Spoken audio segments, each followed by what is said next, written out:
Silent হয়ে আমি যাব। জি জি আজকে মূলত আমাদেরকে মাননীয় প্রধান উপদেষ্টা ডেকেছেন।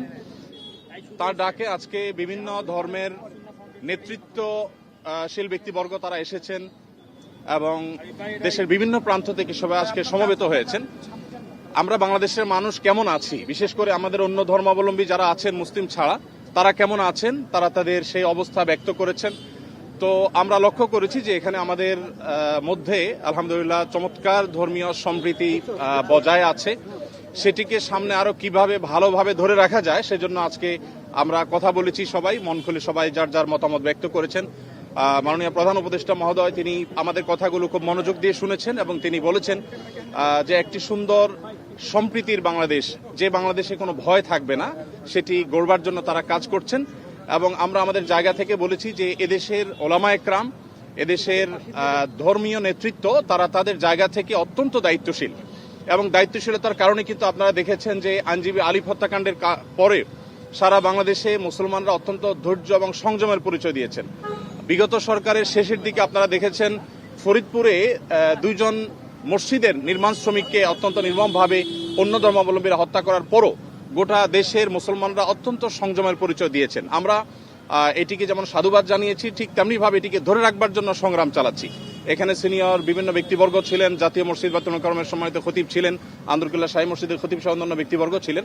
প্রত্যেকেই একই সুরে কথা বলেছেন যে আমরা সম্প্রীতির বাংলাদেশ গড়ে তুলতে চাই। বাংলাদেশের মানুষ যেভাবে ধর্মীয় সম্প্রীতির উজ্জ্বল উদাহরণ তৈরি করেছে, এটা পৃথিবীতে আসলেই বিরল।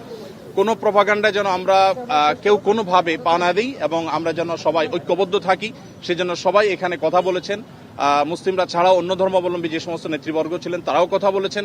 তো আমরা আশা করছি যে একটা সম্প্রীতির বাংলাদেশ যেটি ইতোমধ্যে আলহামদুলিল্লাহ আছে, সেটিকে আরো ভালো জায়গা আমরা নিয়ে যেতে পারবো এবং পৃথিবীর কাছে উজ্জ্বল উদাহরণ হিসেবে আমরা দাঁড় করাতে পারবো। এখানে প্রত্যেকে যার যার জায়গা থেকে চেষ্টা করেছেন এই কথা বলার জন্য যে আমরা শান্তি সম্প্রীতি রক্ষা করবার জন্য কাজ করছি। আমরা 5 আগস্টে লাইভে এসে প্রত্যেকে যার যার জায়গা থেকে আমরা সবাই কিন্তু মানুষকে সজাগ থাকার, সতর্ক থাকার এবং সংযমী থাকার, ধৈর্যশীল থাকার জন্য আমরা আহ্বান করেছি। এবং আলিফ হত্যাকাণ্ডের পরও আমরা প্রত্যেকে যার যার জায়গা থেকে মানুষকে সংযমী থাকার আহ্বান করেছি। ইসলাম আমাদেরকে অন্য ধর্মাবলম্বীর ব্যাপারে যথেষ্ট দায়িত্বশীল আচরণ করতে বলে। আমাদের প্রিয় নবী সাল্লাল্লাহু আলাইহি ওয়াসাল্লাম আমাদেরকে মানুষ হিসাবে অন্য ধর্মাবলম্বীদেরকে মর্যাদা দিতে শিখিয়েছে এবং সেই শিক্ষা ধারণ করবার কারণে বাংলাদেশের মানুষের মধ্যে সাম্প্রদায়িক সম্প্রীতি তৈরি হয়েছে।